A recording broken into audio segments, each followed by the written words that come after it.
Eh bien, à présent, je suis heureuse car nous accueillons des jeunes dans nos studios qui viennent du lycée. Ils sont en première et ils sont là dans le cadre de parcours citoyen. On va expliquer ce que c'est pour les vieux auditeurs qui nous écoutent, qui ça fait longtemps qu'ils sont pas allés au lycée. Eh bien voilà, le lycée Marie-Renoir nous parle donc du parcours citoyen et des enseignements et la sensibilisation qu'ils ont fait à la citoyenneté en allant à la rencontre de banques alimentaires. Nous passons la parole à nos 1, 2, 3, 4, 5, 6, 7 élèves. Bonjour à vous. Bonjour, alors moi je m'appelle Tom et je suis en première ES, donc au lycée Marie-Renoir à Villarbonneau. Ouais. Bonjour, moi je m'appelle Adrien, je suis en première ES aussi au lycée Marie-Renoir. Bonjour, je m'appelle Eva, je suis en première ES et dans le même lycée que Tom et Adrien. Ouais. Bonjour, moi c'est Fantin et je suis aussi en première ES. Bonjour, moi c'est Yassine Louardi, je suis moi aussi en première ES. Bonjour, moi c'est Emma Saint-Preux et je suis en première S. Bonjour, moi c'est Jeanne et je suis en première S.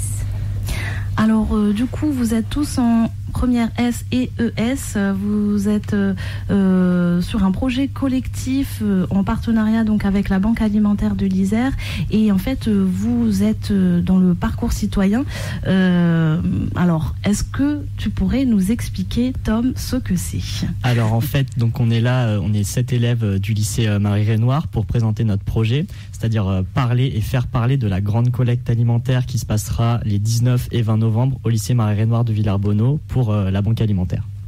Une collecte qui, on le précise, est pour les familles et les élèves du lycée Marie-Renoir, parce qu'on ne peut pas accueillir non plus trop de gens extérieurs, mais c'est déjà super bien. Donc je laisse la parole aux autres. Alors notre collecte, le but c'est de récolter des aliments donc, pour les reverser ensuite à la banque alimentaire. Ouais. Avec l'émission radio, on veut toucher les parents, la famille des élèves pour qu'ils donnent finalement des produits qui soient redonnés après à la banque alimentaire. La collecte, elle n'est pas pour tout le monde. Pour tout le monde, il y a une autre collecte, c'est la collecte nationale qui est le dernier week-end de novembre et qui se fait dans les supermarchés. Donc là, dans les environs du Grésivaudan, il y a pas mal de supermarchés, on peut les citer, hein, c'est pas un problème. Est-ce qu'il y en a par exemple à Casino, de Crolles, ouais, donc dans le Lidl, etc. Intermarché aussi. Très bien. Et donc vous faites votre propre collecte la semaine prochaine, le 19 et 20 novembre. Merci. Donc du coup, dans quel cadre vous avez fait cette rencontre avec la Banque alimentaire de l'Isère ? Alors, c'est suite à notre séquence d'espagnol. On travaillait sur les inégalités en général. On s'est intéressé notamment à l'UNICEF et on a parlé de la pauvreté infantile et pauvreté en général. Ouais. On a vu que c'était un sujet d'actualité et qu'il y avait de grandes inégalités. On a comparé la liste Forbes, c'est la liste des personnes les plus riches du monde. Ah. On les a mis en relation avec des enfants qui sont obligés de travailler avec moins d'$1 par jour. Et c'est suite à ça que ensuite notre professeur nous a mis en relation avec la banque alimentaire. Les enfants, ils ne devraient pas assumer des responsabilités comme travailler. Par exemple, en Bolivie, à 10 ans, il y a une loi qui est passée qui autorise les enfants justement à travailler à 10 ans. Et c'est pas normal d'assumer une telle charge quand on a cet âge-là. Et les enfants aussi, ils sont exploités dans les mines, donc c'est dangereux pour eux. Et on peut voir que si en Europe et plus particulièrement en Espagne, il y a aussi des familles dans le besoin, mais aussi en France. C'est pour ça que nous, on peut pas changer le monde, mais on peut être plutôt à une échelle locale et donner de la nourriture à la banque alimentaire. Oui, parce que du coup, en fait, vous avez fait ce parcours citoyen dans le cadre de vos cours d'espagnol, entre autres, qui vous ont un petit peu sensibilisé aux inégalités dans le monde, en particulier en Amérique latine. Et vous vous êtes rendu compte de ce constat-là, c'est qu'il y a aussi des inégalités dans les pays dits riches, comme la France. Et c'est pour ça donc, que vous êtes allé rencontrer une bénévole donc, à la Banque alimentaire de l'Isère. Comment ça s'est passé ? Eh bien, donc la bénévole nous a présenté la banque alimentaire. Donc c'est une association qui a pour mission depuis 1984, c'est-à-dire depuis 34 ans, de lutter contre le gaspillage alimentaire et de partager des aliments avec des personnes qui n'ont pas forcément les moyens de s'en procurer. Ouais. Et donc, elle nous a parlé de la banque alimentaire. Donc en effet, c'est donc de la banque alimentaire de l'Isère. Donc il y a une banque alimentaire par département qui justement stocke des aliments et ensuite ceux-ci sont reversés à de nombreuses associations. Donc par exemple à Crolles, on a l'Abri sous la dent par exemple qui eux vont reverser tous ces aliments à des personnes en situation de précarité alimentaire. Ouais. Vous avez réalisé qu'il y avait d'autres personnes qui étaient touchées par la pauvreté et pas des gens qu'on imagine être forcément sans abri. Bah oui, parce qu'il n'y a pas forcément que les SDF. On a pu voir que les étudiants et les personnes âgées sont aussi touchés par cette précarité alimentaire. Ouais. Et donc du coup, vous avez rencontré qui, quand Est-ce que vous avez là à chaud comme ça, si l'un a une réaction sur cette rencontre, qu'est-ce que ça lui a ouvert les yeux?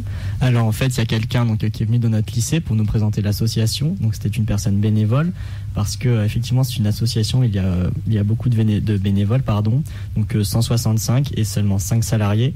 Donc beaucoup de gens qui donnent leur temps pour tous ces gens qui sont en situation précaire, pour les aider, etc.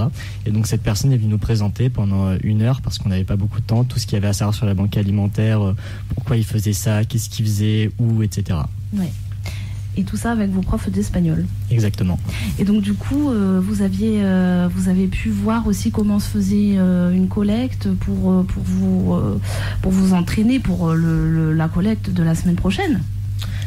On n'a pas eu l'occasion de pratiquer ça, mais elle nous en a beaucoup parlé. Ouais. Et à vrai dire, il y a plusieurs collectes. Il y a des collectes qui se font tous les matins où ils récupèrent les produits frais et ils sont obligatoirement redistribués dans la journée. Oui. Mais ensuite, il y a aussi des collectes nationales.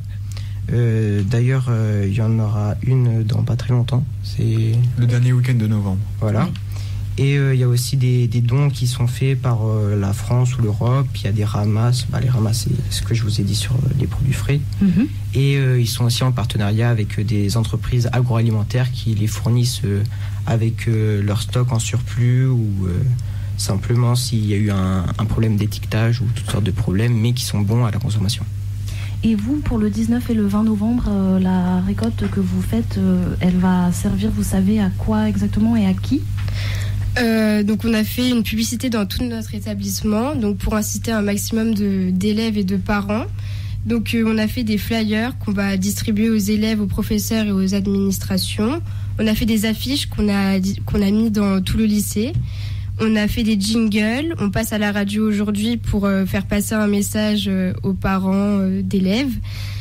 On a fait aussi des vidéos pour informer tous les élèves. Donc il y a une vidéo qui a été fabriquée et qui va être diffusée à la même heure dans toutes les salles de cours.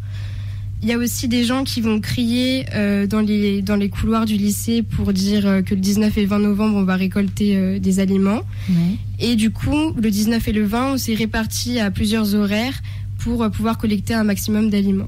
Et vous êtes combien justement sur les 2 jours à participer ? 150. Dis donc, pas mal. Et dans votre lycée, vous êtes combien ? On est à peu près 900. Ouais. Ah ouais, donc si chacun ramène quelque chose, d'ailleurs, qu'est-ce qu'on peut ramener comme des denrées plutôt non périssables ou des boîtes de conserve. Des aliments en boîte, des plats cuisinés.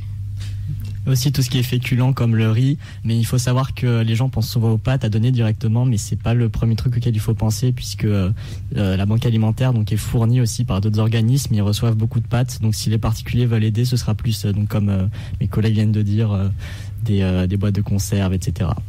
En fait, il faut penser qu'est-ce qu'on consomme nous, ouais. Et en faisant ensuite un tri sur les choses qui sont non périssables et qu'on pourrait ensuite donner à la banque alimentaire.